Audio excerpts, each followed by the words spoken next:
Hello, friends. I am Shelley Clough, and today is day 2 of 12 days of Christmas cards. I am so excited that you're here with me, and this is the design that we're going to paint today. For our paper, we are just going to be using some Canson XL watercolor paper that I have trimmed down to a 5x7 card size. And I'm just going to scoot this out of the way and have my card blank here. And now for these cards, I do like to tape them down just enough to keep them from kind of popping up like this. And I try to pay attention to where my design is going to go. So I'm going to put my tape on these upper sides right here, just to keep my card in place, but not disrupt where my painting is going to go. So I just have a little bit of this artist tape that I like to use. It's got good adhesion without ripping my paper, as long as I take it off carefully. Okay, so here is my card blank. Now, the fun thing about this card is that we get to use lots of really vibrant colors, and so I'm going to start with some of those. So I've got my palette here. I did just mist it with my water bottle here. It just kind of wakes up my paint colors, makes it so I don't have to mix quite so aggressively. But I'm going to start with this color here, quinacridone magenta and opera rose. So these are both colors from Winsor & Newton's professional line of colors. So they've got really vibrant pigments, and I love them for a fun, colorful card like this. So I'm just mixing the two of those together to get a nice, rich color of this like vibrant pink.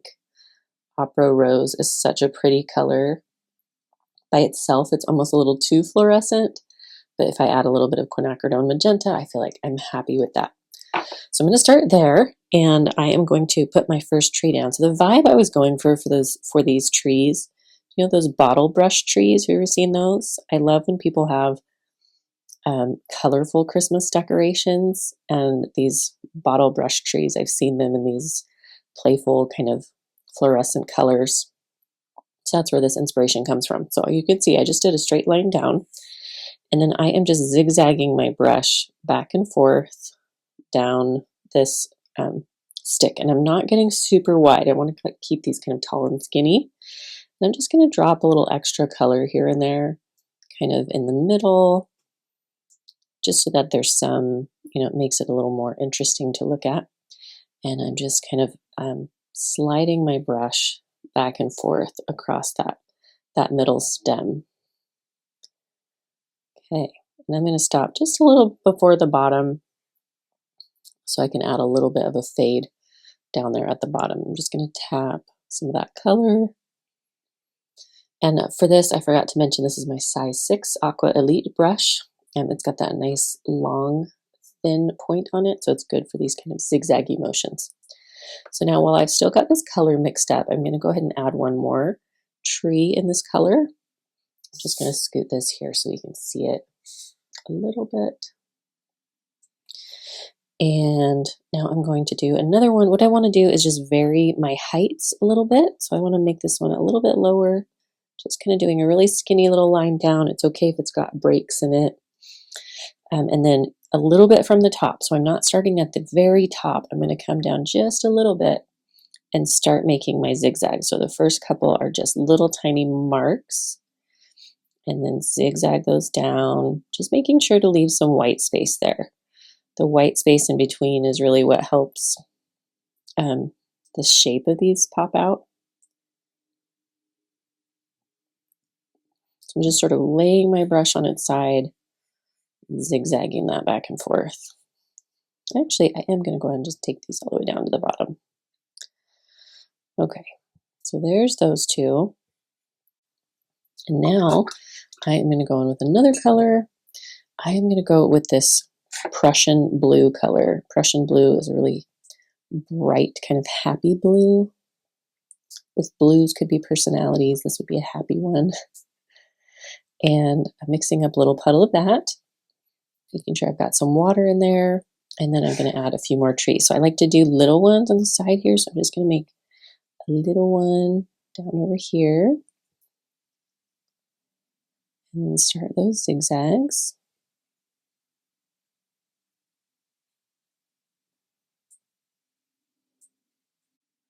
So you'll notice when I do my zigzags, it's not perfectly tapered, like not every stroke goes out further than the one before. So like this stroke here is actually further out than these strokes right here, and kind of that coming back and forth helps your tree to look a little more realistic. So I'm just going to come over here enough to sort of fill in some of these, the gap here. I'm going to do another one right here, and all I'm trying to do is just get some variety in the heights of my trees and kind of get good spacing between the trees that I'm painting. I love this one because we don't have any crazy color mixes. You're just learning the same brush stroke through the whole thing, so it's really great for beginners.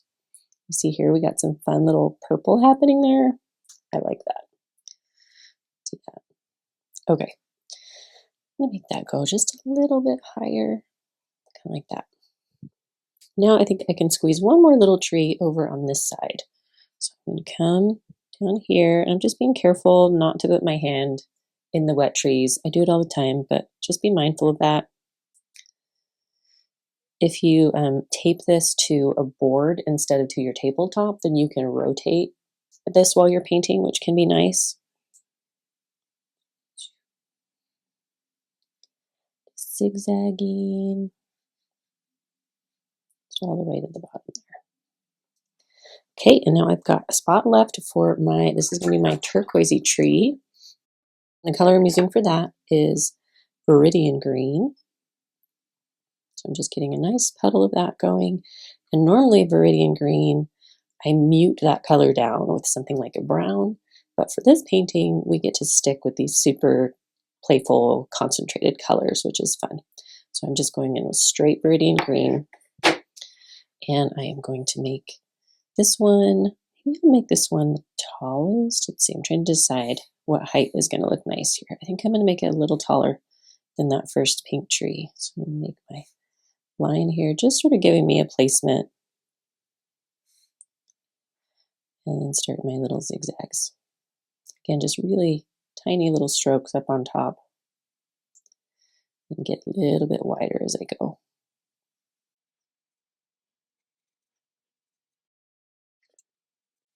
I'm just sort of working these bits at the bottom here to fill up this remaining white space.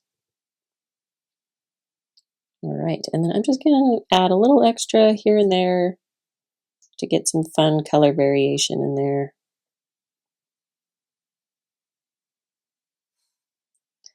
A little extra in the middle here and there. Okay, I am feeling pretty good about that. I think I'm going to make this one pink tree. I'm trying to make it a little bit bigger because I've got a little bit of a gap here that I don't think I love. So I'm going to try to just zigzag this side out a little bit more.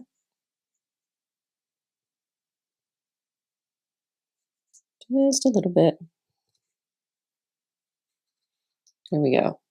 See? Easy as pie. And I'm just going to drop a little extra color on that side, make sure everything blends in. So some of these where I've extended it, I'm just re-wetting that whole area where I extended it so that those colors dry as one whole versus that looking like a separate segment. Okay, I think that's pretty good. Now we get to add some fun embellishments. So I have some gold paint here that I've used for some of my other paintings, and I am going to get that nice and wet and let my water sit on that for just a minute to help it wake up. Set that to the side, and then I'm going to grab my gold pen. This is my Deco liquid gold pen that I've been using for the tags, and I'm just going to use this and draw little stars on top of these trees.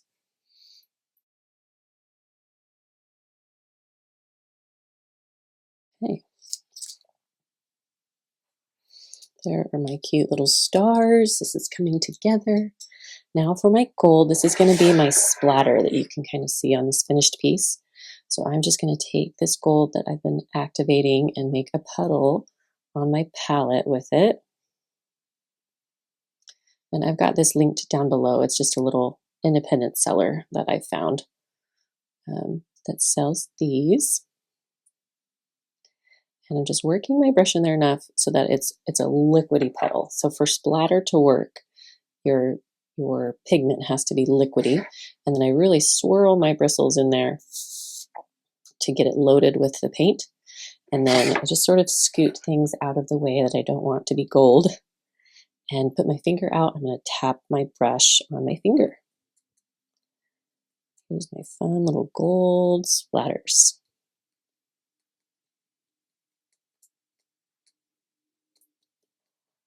Okay, I think that is pretty darn cute. I'll do a little bit more kind of over the trees here. And you do want your trees to be at least mostly dry. If they're super wet, the gold will hit the wet areas and really spread out, and it might disrupt your splatter quite a bit. So I'm pretty happy with that. I am going to let this dry, and then we will go ahead and peel our tape off and see how the finished product looks. Okay, so this is dry now. I'm just going to lift my tape, and when I peel the tape off, I do it at a 45-degree angle, so it's very gently peeling off the paper, and I'm a lot less likely to get any tears if I do it that way. Same thing on this side.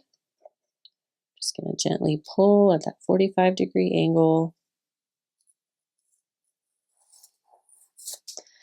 And I am all set. So here is my finished card. If you have any kind of buckling with the card, once it's dry, you can just sort of bend the paper a little bit against that curve, and it sort of fixes it. Now it's a little more straight. So there is this fun, colorful Christmas card. If you want to, I have a fun little accent I'll use sometimes. I have this stamp that I had custom ordered with my logo on it. It just says handmade by Shelley Clough Art. It has my website. And so I'm just going to tap, tap, tap that on the stamp pad.